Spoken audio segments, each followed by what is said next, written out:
Heyo, Patrick. How you doing, bud? Not too bad at all, buddy. So what have you for me today? Well, Visual Politic EN is going to tell us about the brand new immigration policy that Keir Starmer, the Prime Minister of the United Kingdom, has decided to bring about, even though the constituency of the UK, with their Yukon Jacks and Orders of St. George, have told them for 40 years they're done with it. We don't want it. And they're like, we're going to give it to you anyway. Okay, that's interesting, especially from a Labour type government. Well, we'll find out.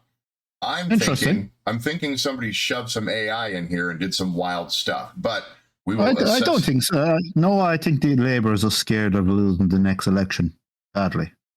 Yeah, beyond badly. The next thing you know, there's going to be an AFD UK that's going to go nut wild up in there. Yeah, I think the Tories are the same way. I think Labour and Tories are both kind of singing off the same hymn sheet at the moment to kind of keep UKIP out. Well, they're going to have to. They're going to have to avoid obviously taking the brown envelopes as well. So let's let this kid go. Here we go.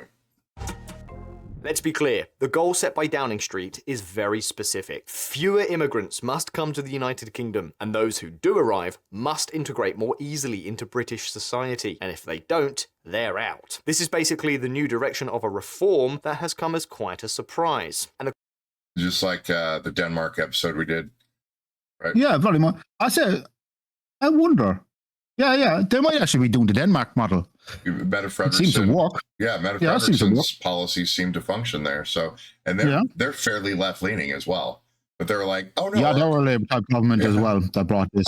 Our entire culture is getting destroyed. We should probably do something about that. You probably need to cork the bottle there, Bubba. You probably gotta. All right, here we go. Question is, why the sudden change? Well, the idea is to avoid these three things. First, immigrants becoming concentrated in areas where they live on the margins of society. Right, based on where they get housed by the government. Once they go to those centers, and was it IPAS centers, or is that Ireland? We have IPAS centers for international protection orders, but we also have asylum centers as well. Right, so the UK has the same type thing, right? Because that model is something that you guys model off of one another. Okay. So they don't want ghettos, but they can only live in certain kinds of places, which means they're going to get concentrated anyway, because they're not going to integrate into those places that are already established. Plus, a lot of those families and things that own the properties, houses that they name, have been there for a very, very long time, and they're not going to be giving up their house. You know what I'm saying? So they get, but what's happening now is, say, abandoned properties, which happened to the UK as well as their own, instead, like the abandoned hotels, abandoned accommodation centers, are all being converted into these mass migration centers. Oh, they let y'all park backwards and forwards on there? Oh my God. No, what's happening is a lot of communities, I think the UK are finding out, is they're getting hundreds of people shoved into areas where they're never were meant to be. Right. Oh, remember so not only have we ghettos, we're also getting massive ghetto type scenarios as well, all over the place. We were looking at that old barracks in one of our previous episodes where they were putting between 300 and 900 immigrants. That's right in city center. And we're like, oh, that's not going to work, having adult males that don't speak your language milling about in the middle of the day, right? No, that feels a little unsafe. Yeah, it's not good. All right, let's see what the second one is. No. In many cases without even speaking English. Areas where they govern themselves by their own rules. And Sharia type law, things like that, yeah. Where British culture is completely alien to them, despite living within the United Kingdom. In other words, to avoid ghettos and parallel societies. Second, the aim is to discourage foreigners who were planning to emigrate to this country from coming, so that they opt for other, more permissive European countries instead. And thirdly, to put an end to the abuse of subsidies and the refugee asylum system. Well, in order to achieve these goals, among other things, the time it takes for immigrants to obtain permanent residence will be doubled. It will go Right, that's that Meta Frederickson, or at least the policy that she's pushing now that they've had for very much so. That's basically Denmark model is the best word to describe it. Yeah. So there's the interesting. It's very interesting. This is coming from Labour, though. Well, they're trying to get the assimilation down and things like that. And what was that thing that they were doing in the UK or in Denmark? They were literally shipping them out. right? If you didn't they were maintain, spreading them out evenly across Denmark, so there wasn't a massive concentration of. Basically, it's anti-ghetto kind of laws is the best word to describe. right? To But kind then of they spread were them out evenly among people. well, then they were also shutting down properties and splitting them out as well. But then if they didn't get to a certain level of linguistic function, they were also getting popped out. And then the amount of immigration that is legal that they were allowing was reduced to a very, very minor amount. And you had to be a doctor or some other functioning level of it an all-star visa. But bear in mind now, Denmark's laws also address people from outside the EU. That's what the Denmark model is about. Now, if you're an EU citizen, we can apply for work permits and get fast tracked a lot faster. Yeah. Got it. Okay. Here we go. From 5 years to a period of up to 10 years. According to the government itself, foreigners will now have to earn the right to be in the country. Right, because so many of them are a net loss. So if you present yourself as a net loss, then you're going to be net gone. If the immigrant earns more money, that is, has a better job, works in essential services such as a doctor, or has a global talent visa, then they will be able to... Ooh, global talent visas. We got to talk about those at some point, but those are pretty interesting. Yeah, naturally, a lot of countries have global talent. You know, a lot of countries have a shortage of engineers, doctors, nurses, and so on. Right. So they're very easy to kind of travel among countries. Yeah, if you have an appropriate chief. All countries look for highly skilled individuals. Right. Well, if you have a lot of money, or if you have a very highly sought after skill, you can pretty much move around the planet as you see fit. Yes. Understanding you can but also you have to remember, any functional economy also needs unskilled labor for a certain amount of jobs as well. So you need skilled workers as well as unskilled workers to a certain degree. For ag and for certain kinds of factory function, all that kind of stuff. Yeah, because to be honest, there is a lot of jobs, unskilled jobs that your local population won't do. We all have to kind of recognize that as well. So you need a certain amount. Wait. Are you talking about? You need a balance of both. You're talking about soft-handed Californians that won't pick things in the ag sector, right? Those folks. Yeah. Got it. Yes. Right. Here we go. Obtain permanent residency in as few as 3 years. But if the immigrant is low-skilled, applies for I'm not too nice. social assistance and state subsidies, or does not speak English well, then it could take up to 10 years to obtain it. Why should it even take 10 years? Right? It gives people a standard, to integrate and learn the language and build a life. Right. It kind of makes sense, really, 10 years, yeah. Well, I mean, but there should be some kind of progress markers, like you are at the function of a secondary school graduate, or you're at about the 5th grade level. We need you at about the 9th or 10th grade level, depending. Yes, but all that takes time. So even if you arrive here as unskilled, say to do the normal A levels, like they have over, it takes 3 years of study at minimum. That's 3 years.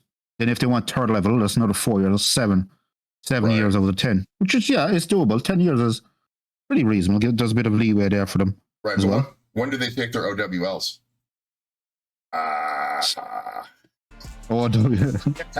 Migrants will need A-level standard English. This is why we can't have nice things. Hey. The UK. The question that needs to be asked is, what exactly are the... By the way, did he say that you need an A-level standard of English to stay in the UK? Yeah, once you hit that final mark, that's one of the key. I know lots of English. I'm not taking away from the English, but I know a lot of English people who don't have A levels in their English who are English citizens. You told me before we did this you weren't going to take the mick out of the UK kids. I'm really trying not to. Right. But look, yeah. But I think as a metric for assimilation, that's really good. It's pretty. You know what? It's not bad. It's not bad. The test to get citizenship in the United States is hard. It is a hard test, right? It is not easy. It asks you about the Constitution, what happened in 1791, Thomas Jefferson, Thomas Hobbes, John Locke, the basis and function of mercantile versus what government's function is in relation to its people. I know an awful lot of Americans. And I have to say, most of them wouldn't pass the citizenship test if that's the case. They would not. If I'm being honest. But what that does is it indicates your appropriate interest in assimilating. Right? It's functionally one of the most difficult history of the United States exams you can take, and it is comprehensive, right? So I think part of someone's going to assimilate well is their drive to understand the language, because when you think in a language and you need to function in that language, you will become more a part of that culture. You have to, because it's a way of thinking, right? The people who speak the Romans discovered that a couple of thousand years ago. Right. So the people who want to go, it was Rome. Right. When people want to emigrate to Ireland and they want to do it right, they will learn English, but the English that is spoken there. And if they want to really get hot on it, they'll learn Irish Gaelic, right? If they really, you know what I'm saying? Like there's a level and then there's a level, right? So this is an attempt to propel that level of understanding and cultural identity to switch over to the UK. Like Konstantin Kisin is Russian born, Ukrainian area, I think. Or at least border area there, right? So he's a Russian Jew, right? And he loves the UK and he wants to assimilate and be a part of it. But he says, even as long as he has been there, he's not necessarily English. He's an immigrant, right? So here we go. UK that have caused the Labour Party to make such a dramatic shift? Well, we're mainly talking about 3 very different reasons. The first is that, given the tax redistribution system, low-skilled immigrants not only fail to contribute, but also cost the British state money, or rather, local taxpayers. Yeah, we'll post our previous video on this as well, showing the numbers. It's bad. Yeah. It's really bad. And they identify it by country, so who affects you, the citizens of the UK, the tax-paying citizens of the UK the most. The second has to do with crime, although we need to talk about this in more detail. And finally, there is also a purely political reason, which is that the public are increasingly demanding more and more border controls, which is basically... Wait, aren't crime and politics the same thing, Patrick? Okay. You told me not to take the mic. One of the things Brexit was supposed to achieve. And yet, the truth is that after the United Kingdom left the European Union, immigration did not slow down, but instead skyrocketed. In 2023, net immigration reached levels never seen before since records began. And although it has been falling sharply lately, the feeling among a large part of the population is that the borders are out of control and a firm hand is needed.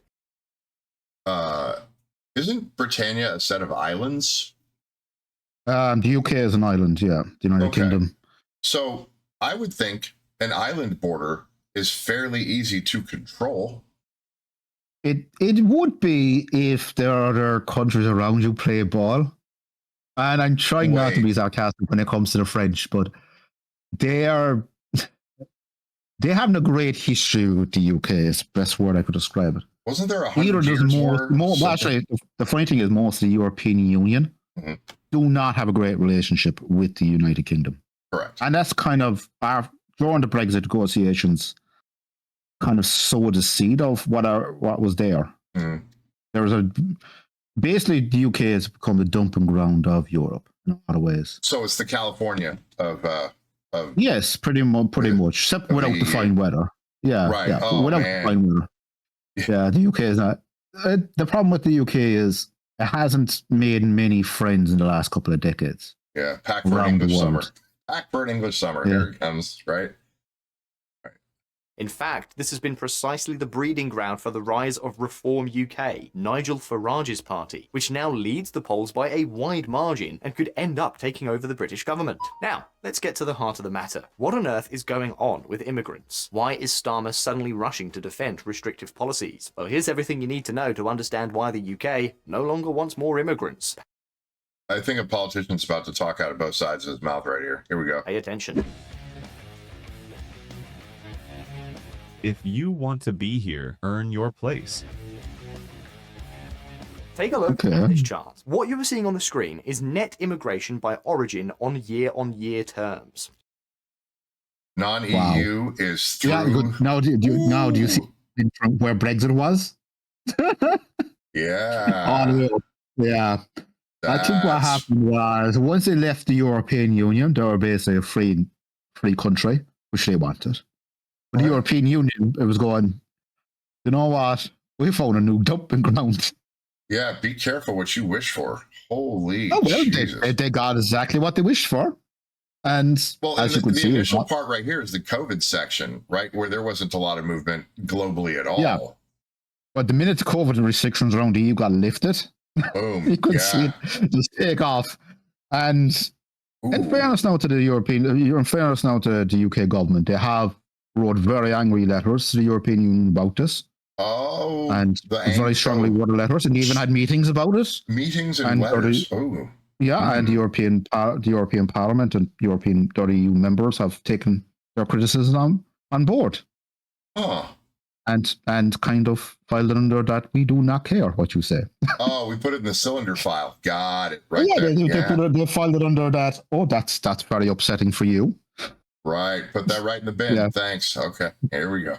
As you can see, before Brexit, not only did less than half as many immigrants arrive as now, but most of them were European Union citizens. However, since then, net immigration has skyrocketed, and although it is now falling slightly, the problem, so to speak, is that those arriving are no longer the same as before. The vast majority of immigrants entering the United Kingdom now come from countries outside the European Union. This is exactly the opposite of what those who voted in the 2016 referendum in favour of leaving the European Union expected. Most Brexit voters believed that the European Union was, among other things, a major conduit for illegal immigration, refugees, and people from cultures that are difficult to assimilate into British society.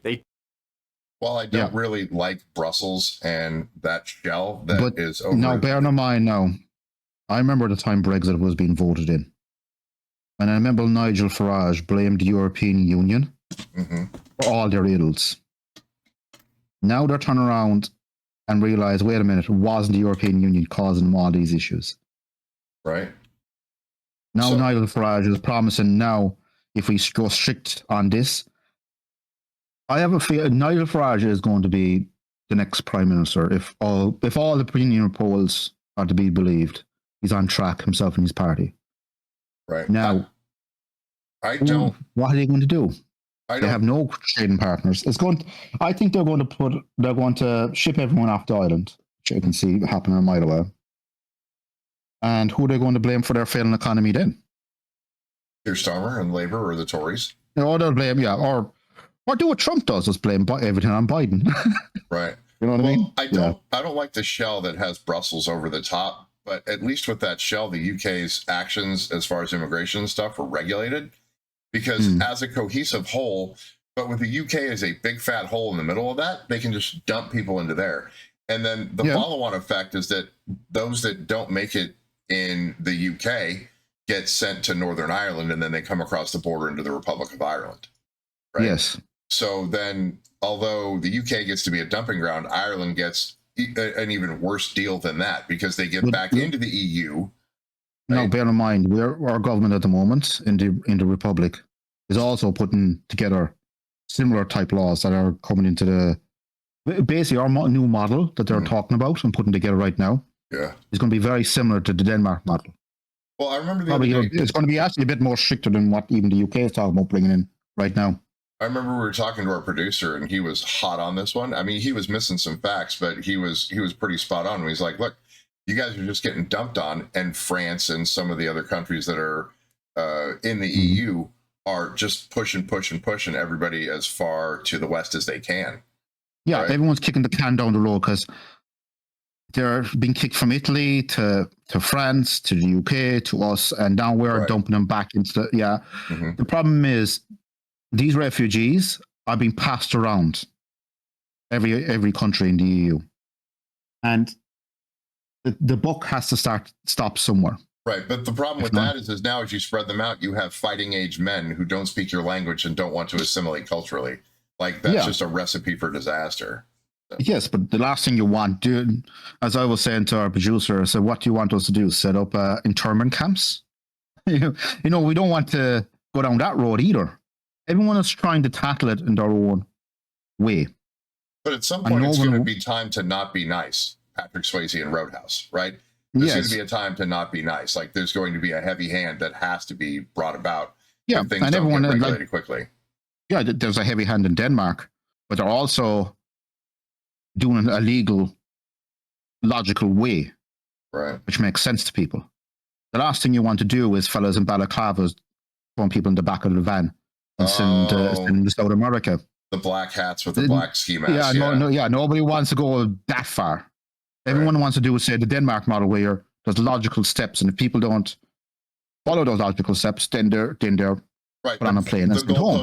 The goalposts don't get moved. You know what the process is to make it happen. You know what the process is. The problem is, say, with the countries, say, like US, for example, every 4 years, the goalposts change from president to president. Right. All the executive orders which is right away. Yeah.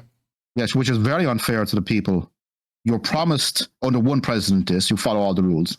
Then another president comes in and it changes and changes.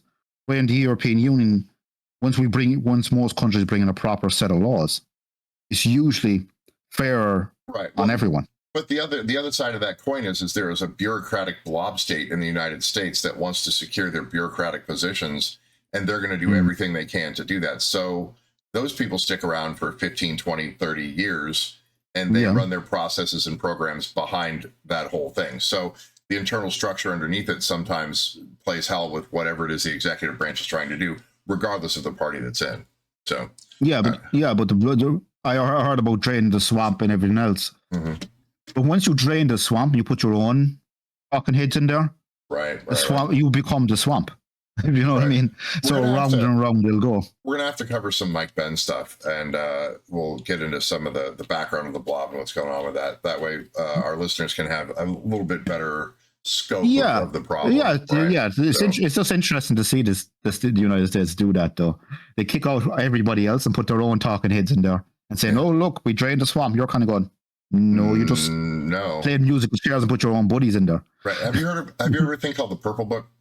You know what that is? The Purple Book. The Purple Book. Oh, you sent me on a link about that before. That was ages ago, actually. Right. There is Four Boxes Diner is a channel that talks about that. The Purple Book is all the executive appointee jobs and what they are, and who are in those jobs are super, super important, because that's the superstructure of supervision at the very, very top level that's underneath the cabinet and stuff like that. Those are those massive executive appointed positions that maintain a lot of the push of the executive branch itself. It makes sure that those policies are, So, but a lot of those positions aren't filled right now. So the vice director or the chief of staff of that department or that three-letter agency is who's in charge until they put someone in. But the problem with putting someone is as soon as you put them in, when that new president comes in, they just scrub the Purple Book and start putting their own people in, which is exactly put their own people in there. I see that with I've seen that with Trump, where he pushed everyone out. Right. Even though some of the people he pushed out, by the way, were people he put in there himself in his first term. Right. So the process with that is that that's a position that can be switched up and messed with. But the director of operations or the CFO or whatever position that's immediately underneath that gets appointed to sit temporarily in that chair is a bureaucrat that is not subject to being removed, because they're not the one who's actually wielding the executive power. The individual in the position, as identified by the Purple Book, is the one who has it. So the chief deputy is the one that sits in the chair, and then as soon as there's an appointed position over him, they drop back down. Right. So you get bureaucrats that end up intermittently in charge of those executive appointed positions. So, like I said, we'll go over it at some point in the future. Definitely. Yeah, we've gone far afield. Let's get back to the UK. Did not want their country to follow the path of others, such as France. Here's your boy Nigel. Sweden or Belgium, and they believed that being outside the EU club, they would be able to control their borders much better. However, as you can see, the reality has been very different. Cooperation on migration issues with the rest of Europe practically disappeared, and more immigrants began to arrive, who were also much more difficult to return to other European countries. And so, many immigrants saw the United Kingdom as an easier place to settle, and one that offered greater protection than the rest of Europe. And then they just shove them into Ireland. Now, you might be wondering, why is this a bad thing? In other words, why is the left now changing things to try to stop it? Well, as we mentioned earlier, there are three main reasons: economics, crime, and politics itself. But all these are worth looking at in more detail. Let's start with the first argument: money.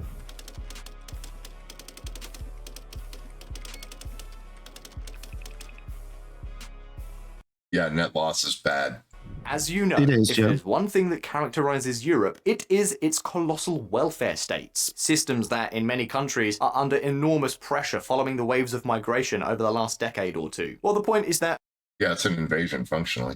from an economic perspective, not all immigration is the same, nor does all immigration contribute the same. From an analytical point of view, this is something we are all clear about. An immigrant who arrives in a country with good professional training, who is eligible for well-paid jobs, and who, therefore, pays a lot of taxes and social contributions, is generally a net positive contributor. They arrive already trained from their country of origin, and they arrive at working age, which Right, but the other problem with that is that country that is needing those kinds of goods, services, or skills and abilities now loses it to a Western country, right?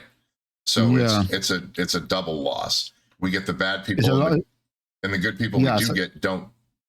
They contribute in the new place, but then that country of origin has lost that skill set, right? As it happened quite a lot. Said likes of I'm thinking of a lot of Eastern European countries said that they're training young people and they're being poached by other European countries and vice versa. But yes, I understand. Yeah.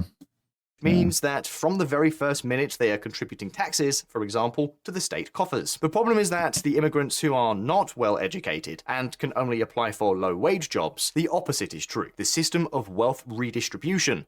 Well, a lot of them don't even apply for jobs. They just get subsidies and just move along that way, right? And there's whole groups of shills that put them together in blocks and then apply for all their benefits. And then all of a sudden you have a constituency that believes outside of your culturally appropriate thought processes. I've seen it quite a lot in Ireland. Yeah, we can all name out the groups that are doing it or are pulling the strokes, as they say. Like we have always had our own level of grifters, is the only word I could use, polite word I could use. Are those the ones that travel around? Travel around, yes. I have to be really careful when I use those words. But you know what I mean? Well, I think anyone who lives in Ireland understands who exactly what groups, special minorities I'm talking about. That there's also there have been generational loss to the country. Right. Well, they allow certain kinds of things like first cousin marriage and stuff like that, which forces a kind of tribalism, which also works to have a group of people that's fairly against the state and super tribal at the same time. Right? To be honest, they have no. Be honest, we all know the same group. They have no loyalty to Ireland, England, or whatever country they land upon. All they care about is how much draw. What you call it, a draw? Is it a draw? Right. Are they just roaming around? Yeah, getting their draw. Yeah. So, but that's a colloquial term, right? Like they're getting a draw from the government, so it's called a draw. You hear that in the South of the United States a lot. Yeah, basically we call it benefits over there. How much benefits can they get out of the state? Right, and they will apply to get the maximum of everything that they can. Oh yeah, for sure. They really know how to work that system. It's crazy. All right, here we go. So-called welfare system turns the numbers around here. Take a look. According to this graph from the British government, low-wage immigrants, that is, those earning less than half the average wage, never contribute anything to the system. On the we went over those numbers too. They're horrific. contrary, they represent a net loss to the state, and not a small one at that. It's not only them, it's their children as well. So it's generational unemployment. It's like by the way, we're running this. And before we blame immigrants in Ireland, there's a lot of settled families, I'm going to say, that have been allowed to ride the system. Oh yeah, on the dole, for sure. For generations. So, but now we could always deal with the 4-5% of the population that are just unwilling to work. Is that the word I could use? Unwilling? Yes, unwilling to work. Yeah, but now the system is gonna get a bit turned on its head. Oh yeah, for sure. The viscosity of that on your politics is bad. Specifically, each of these immigrants cost the UK around £150,000, or about $200,000 over their lifetime. Low-skilled migrants cost taxpayers £150,000 each. That's an average of bad, because other ones, not only them, but their children cost over their lifetime over £1 million, right? There was an interesting statistic that came out a few years back. The UK were brought in, if you have more than 3 kids on benefits, they're not paying for child 4, 5, 6, 7. Right. You know what I mean? Mm-hmm. And what happened was an awful lot of people left the UK and came to Ireland. There you go. Pressure Yeah, on I was public just saying, services outweighs tax take for low earners, finds OBR. And beware, because if that immigrant lives to be 80 or even 100 years old, the loss can skyrocket to between £500,000 and £1 million. Truly outrageous. This means that immigration and welfare systems do not exactly go hand in hand.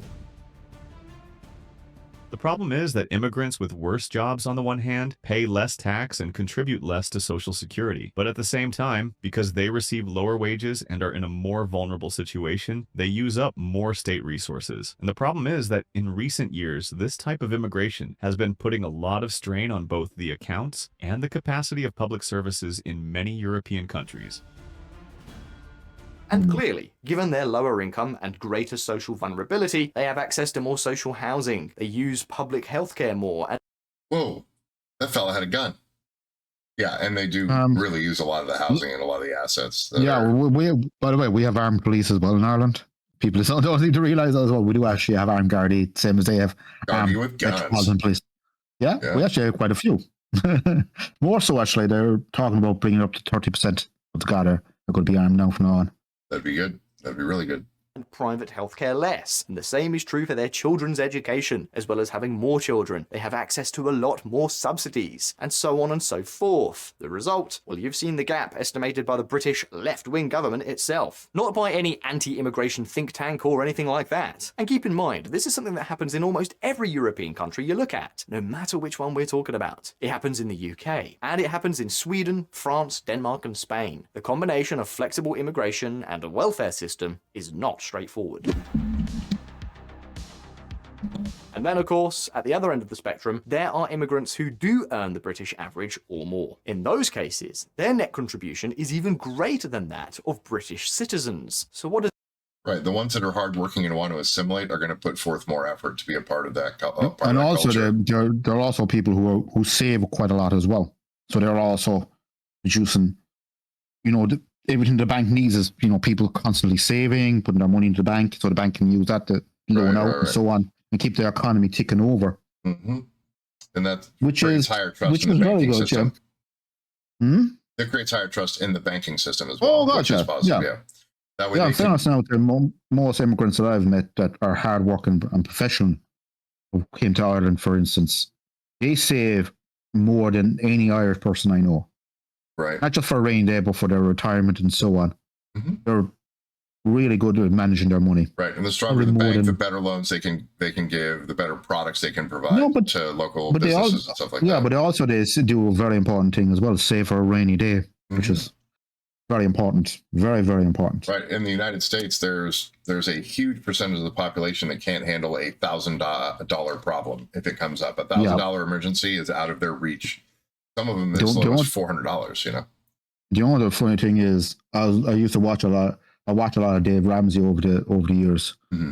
And then MABS, which is our money management agency, released a statistic, and they said exactly the same thing. Most of our population in Ireland cannot handle an emergency less than €500. Yeah, it's not the best. It's crazy, absolutely crazy. No one seems to save for a rainy day anymore. Well, it rains a lot in Ireland, so I guess they just use it on those rainy ass days out there. We're going to go check out the lock today. Nope, it's raining. Oh, we're going to go up to the west coast of Donegal. We're just used to the rain here. We're just doesn't bother us. We keep telling ourselves that. Apparently, Californians are so sweet they're going to melt in the rain. So here we go. What does this mean? Basically, that now, with the new immigration reform, 10 Downing Street wants to prevent low-skilled immigrants from arriving. People who migrate to the UK will be eligible for benefits and social housing only when they become British citizens, and those who arrive by small boat could wait up to 30 years for residency. The small boats shouldn't be a problem. Like, they shouldn't actually be getting to I saw the figures about the small boats. Remember when we were doing that story? Right, it's only 25% of the incoming immigration. I see, it's less than 20% or something very small compared.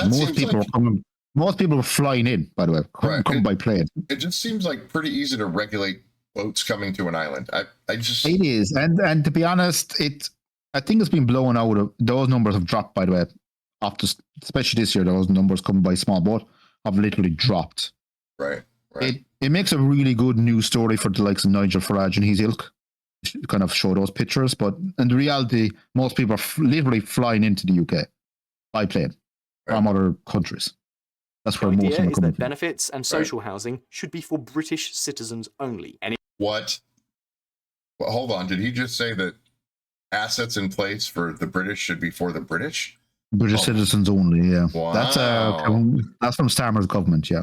Oh, is that? Oh, okay. Anyone who wants to work legally can do so if they meet the requirements, but they should not expect to receive benefits as soon as they arrive. And you might ask, why do this? Well, it's not just a question of saving money. Above all, it's a disincentive. Anyone who has the idea of going to the UK and living on government assistance or a basic job will think twice. They will choose instead to go to Spain or any other country that continues to hand out money freely. At least, that's the idea in London. To settle in this country forever is not a right, but There's only one problem with and this entire plan. What's that? Other European countries are pretty strict when it comes to immigration policy, especially Spain, by the way. Just Spain is very, I don't know why you're saying Spain is very lax. Spanish are far from lax, by the way. Pretty much. The funny thing is, every country in the European Union at the moment are bringing laws like this in. Pretty much like Denmark and so on. So it looks like the entire European Union looks like it's kind of locking itself down over the next year or two. So that will stop migration towards the European Union and countries within the European sphere. Right. That makes sense.